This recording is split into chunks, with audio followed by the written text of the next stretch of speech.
नमस्कार, मैं हूं सिकता देव। बड़े शहर अगर भारत का आईना है तो उसके छोटे शहर और कस्बे भारत की नब्ज। तो रखिए भारत की नब्ज पर हाथ हमारे साथ। आज हमारा भारत में जानेंगे राजस्थान के बालोतरा के सरकारी अस्पताल में क्यों रखवाए गए मिट्टी के कट्टे एक्सरे रूम्स में, और त्रिपुरा में क्या वाकई HIV का संक्रमण लगातार बढ़ रहा है।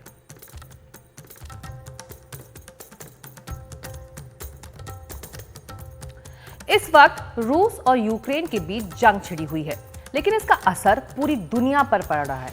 भारत के कुछ युवा भी इस युद्ध में फंस गए हैं। भारत से कुछ लोगों को धोखाधड़ी कर रोजगार के सपने दिखाकर रूस ले जाया गया और उन्हें धोखे से जंग के मैदान में लड़ने के लिए भेज दिया गया है। लेकिन अब हाल ही में भारत के PM नरेंद्र मोदी और रूस के राष्ट्रपति व्लादिमीर पुतिन के बीच मुलाकात हुई है, जिसके बाद परिवार वालों में उम्मीद जगी है कि उनके बच्चे घर वापस आएंगे। हरियाणा से हमारी एक खास ग्राउंड रिपोर्ट।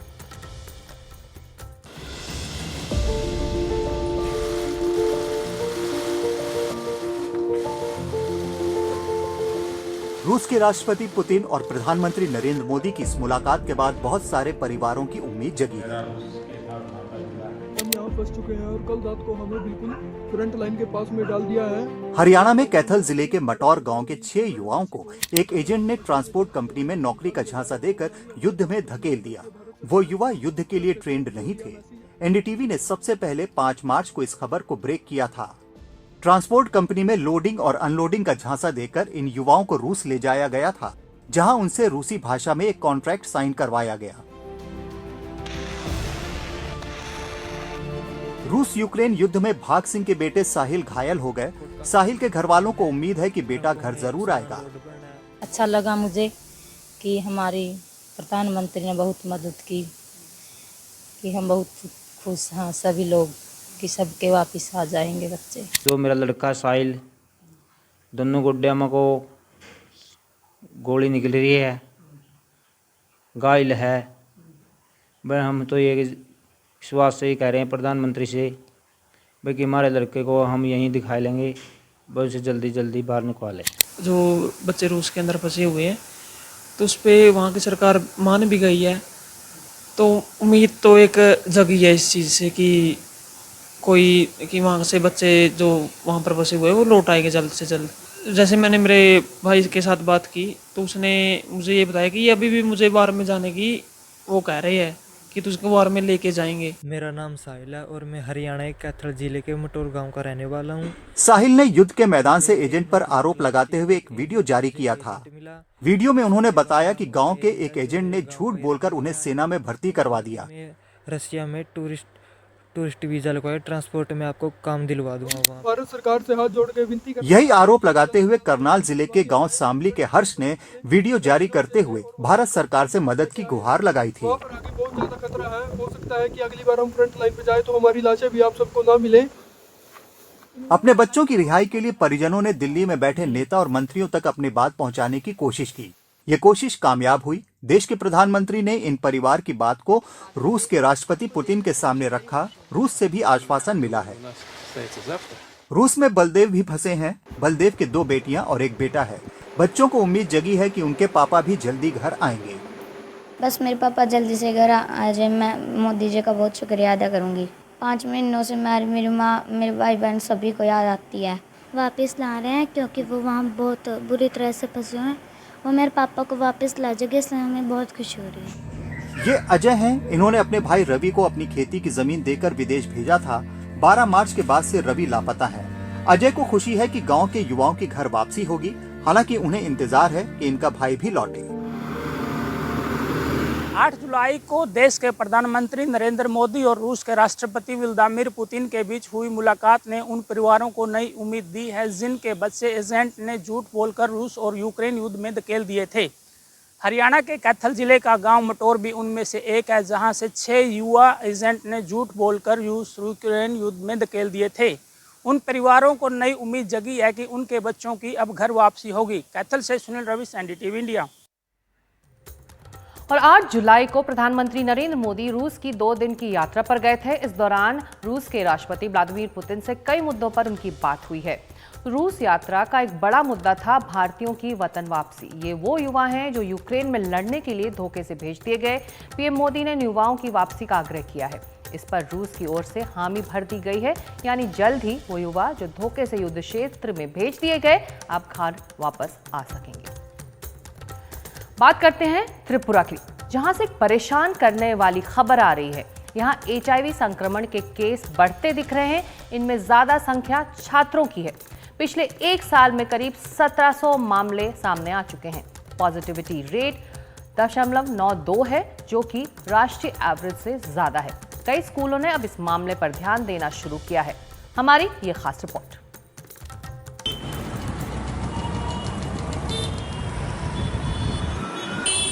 HIV इन्फेक्शन के बढ़ते मामले त्रिपुरा प्रशासन के लिए नई चुनौती बन रहे हैं। छात्रों में इसकी बढ़ती संख्या चिंता का विषय है। प्रशासन और स्कूल HIV इन्फेक्शन और ड्रग्स को लेकर जागरूकता लाने की कोशिश कर रहे हैं। राज्य सरकार ने आंकड़े जारी किए हैं। 2023-24 में 1790 लोग HIV/AIDS से संक्रमित पाए गए। पॉजिटिविटी रेट 0.92% पाया गया है। साल 2022-23 में 67 लोगों की संक्रमण से मौत हुई थी।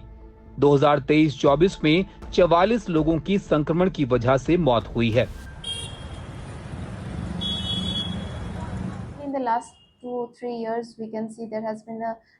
HIV/AIDS के मामलों में बढ़ोतरी हुई है। पिछले 3 साल में इनकी संख्या तेजी से बढ़ी है। इंजेक्शन के जरिए लिए गए ड्रग्स इसकी एक बड़ी वजह है। ज्यादातर नए मामले 16 से 30 की उम्र के लोगों में आ रहे हैं।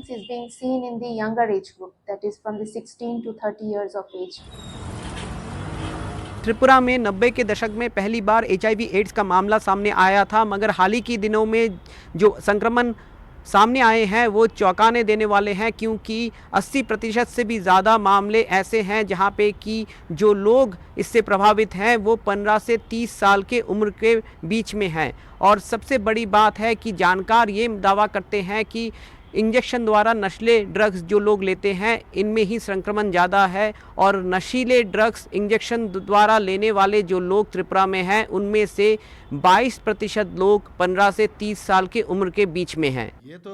त्रिपुरा के CM मानिक साहा खुद ओरल सर्जन हैं।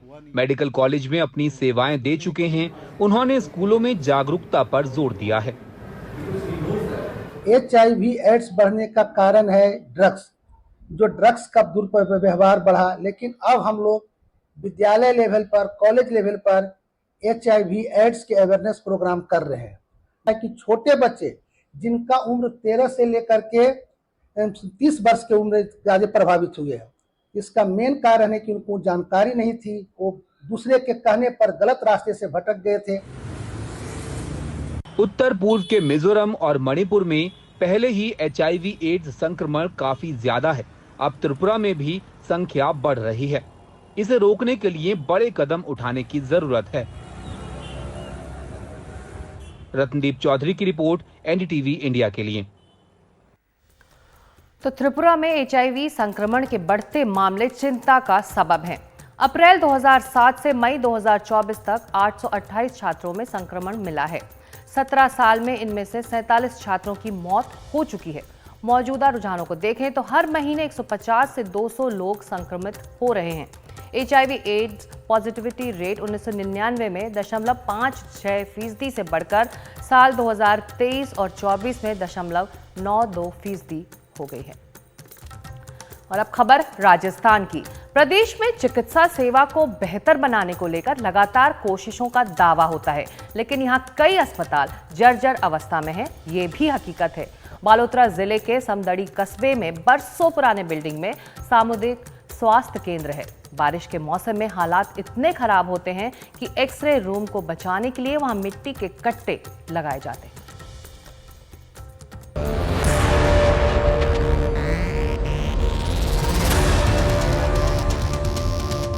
ये स्वास्थ्य केंद्र है, लेकिन इसका अपना स्वास्थ्य कितना खराब है ये तस्वीरें आप देख सकते हैं।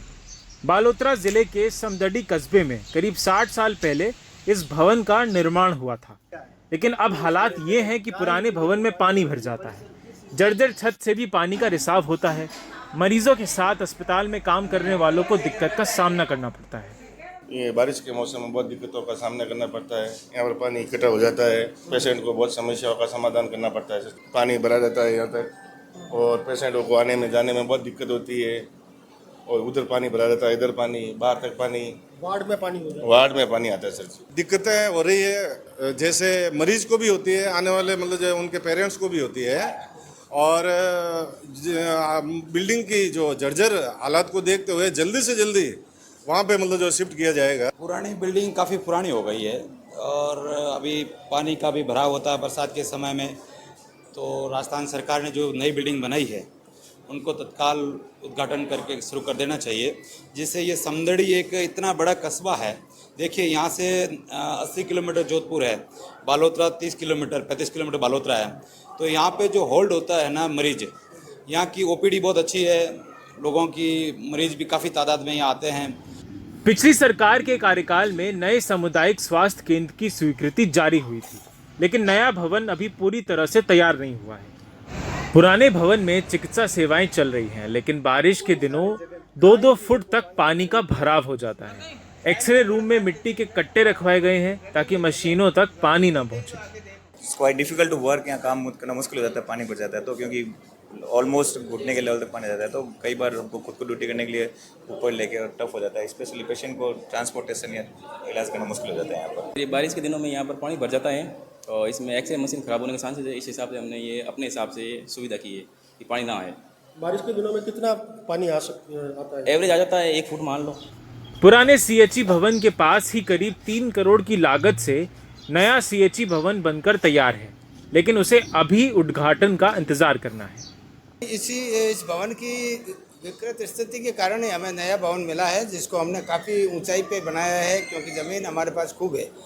और जो नया भवन बना है उसमें सिविल वर्क हो गया, इलेक्ट्रिक हो गया, लेकिन उसमें कुछ इंस्ट्रूमेंट करीब 20 लाख के नए बेड वगैरह आने अभी प्रस्तावित है। वो एक बार आ जाएंगे, उसके तुरंत बाद हम नए भवन में शिफ्ट हो जाएंगे। समदड़ी कस्बे के लोगों को इंतजार है कि इस समस्या का जल्द से जल्द समाधान हो ताकि उन्हें बेहतर चिकित्सा सेवाएं मिल सकें। बालोतरा राजस्थान से अनिल वैष्णव की रिपोर्ट, NDTV इंडिया। ग्रामीण क्षेत्रों में वैसे ही चिकित्सा सुविधाओं की कमी होती है, कुछ ऐसा ही बालोतरा के समदड़ी में भी देखा जा रहा है। समदड़ी में राजकीय सामुदायिक स्वास्थ्य केंद्र की नई बिल्डिंग बनकर तैयार की गई है, लेकिन अभी इसका लोकार्पण नहीं हुआ है। मजबूरी में पुराने भवन में ही मरीजों को इलाज करवाना पड़ता है। बरसात के दिनों में यहाँ पर हालात दयनीय हो जाते हैं। मरीजों को भी अस्पताल आने जाने में परेशानी होती है। कई तरह के इन्फेक्शन फैलने का भी खतरा होता है। हमारा भारत में वक्त अब एक छोटे से ब्रेक का है। ब्रेक के बाद चलेंगे मेघालय, जहां लोकल आर्टिस्ट के लिए बना है नया OTT प्लेटफॉर्म।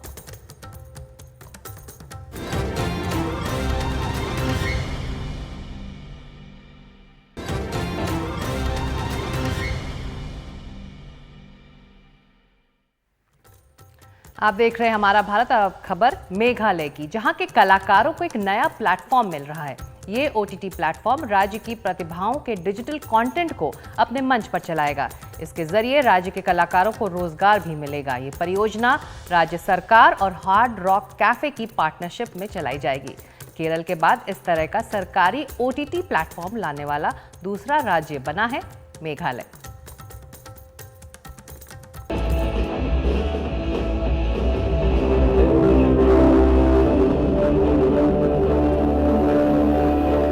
अपनी सुंदरता, संगीत और संस्कृति के लिए मशहूर मेघालय ने एक अहम कदम उठाया है।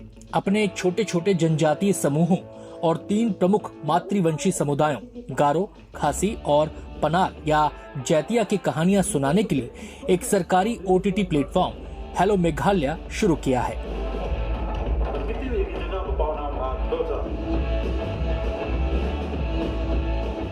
इसका मकसद क्षेत्रीय भाषाओं को बढ़ावा देना है, जिनकी छोटे बाजारों में सीमित पहुंच है।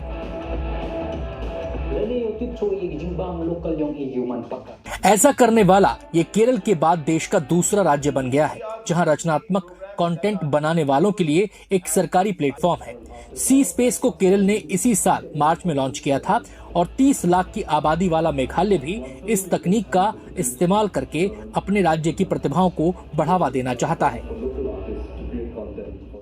Hello Meghalaya OTT platform hello Meghalaya OTT platform को इस मकसद से शुरू किया गया कि फिल्में, डॉक्यूमेंट्री, शॉर्ट फिल्में या म्यूजिक वीडियो हों, हमारे नौजवानों की इन सब में बहुत प्रतिभा दिखती है, लेकिन इसे दिखाने के लिए उनके पास कोई ऐसा मंच नहीं था जो दुनिया भर में या देश में इसे ले जा सके। हेलो मेघालय इस दिशा में एक कदम है कि हमारे नौजवान सितारों की प्रतिभा की नुमाइश भी हो और उसके जरिए ये पैसा कमा सकें, ताकि यही उनका रोजगार भी हो। इस मंच पर फिल्मकारों को हर फिल्म के 5 लाख रुपए तक मिलेंगे और राष्ट्रीय या अंतर्राष्ट्रीय स्तर पर अगर फिल्म को सराहा गया तो अतिरिक्त पैसे भी दिए जाएंगे। ये कोई लाभार्थी योजना नहीं है। इससे पैसे कैसे कमाए जाएंगे उसका बाकायदा एक खाका तैयार किया गया है। दर्शकों की तादाद के आधार पर कंटेंट क्रिएटर्स को कम से कम महीने के 18,000 रुपए मिलेंगे। मेघालय सोशल मीडिया पर राज्य के कंटेंट क्रिएटर्स को सम्मानित करने के लिए सालाना अवार्ड्स देता रहा है, लेकिन ये नई पहल राज्य में गेम चेंजर साबित हो सकती है। पूर्वोत्तर में बहुत से ऐसे लोग हैं जो संगीत में डूबे हुए हैं और अपनी प्रतिभा की नुमाइश करने के लिए ये एक शानदार प्लेटफॉर्म है। इसके जरिए अगर वो कुछ कमा भी लें तो और भी अच्छा होगा। हेलो मेघालय ओटीटी प्लेटफॉर्म का उद्देश्य ऐसे कलाकारों की मदद करना है जो Meghalaya grass roots music programme में रजिस्टर्ड हैं। ये संस्था क्षेत्रीय कलाकारों को पर्यटन स्थलों, कैफेज और होटल्स में संगीत के कार्यक्रम करवाने में मदद करती है। इस संस्था से राज्य के करीब 3,000 संगीतकार जुड़े हुए हैं। सोशल मीडिया प्लेटफॉर्म हमारी समझ में आता है। ये मनोरंजन और संपर्क का एक विकेंद्रीकृत नेटवर्क है, लेकिन हमारे बहुत से योगदाता इससे गुजारा नहीं कर पा रहे हैं। लेकिन ऐप को कामयाब बनाने की राह आसान नहीं है। मेघालय का क्षेत्रीय बाजार काफी छोटा है और पैसा कमाने के मौके भी सीमित हैं। ऐसे में कह सकते हैं शायद सरकार डिजिटल जगत में खूबसूरत राज्य की छवि को भुनाना चाहती है। शिलोंग में कैमरा पर्सन संजय चक्रवर्ती के साथ रतनदीप चौधरी, एनडीटीवी इंडिया। तो हमारा भारत में आज इतना ही। आपको हमारी ग्राउंड रिपोर्ट्स कैसी लग रही हैं हमें ज़रूर बताएं। हमारा भारत की सभी ग्राउंड रिपोर्ट्स एनडीटीवी इंडिया के डिजिटल प्लेटफॉर्म्स पर उपलब्ध हैं। नमस्कार।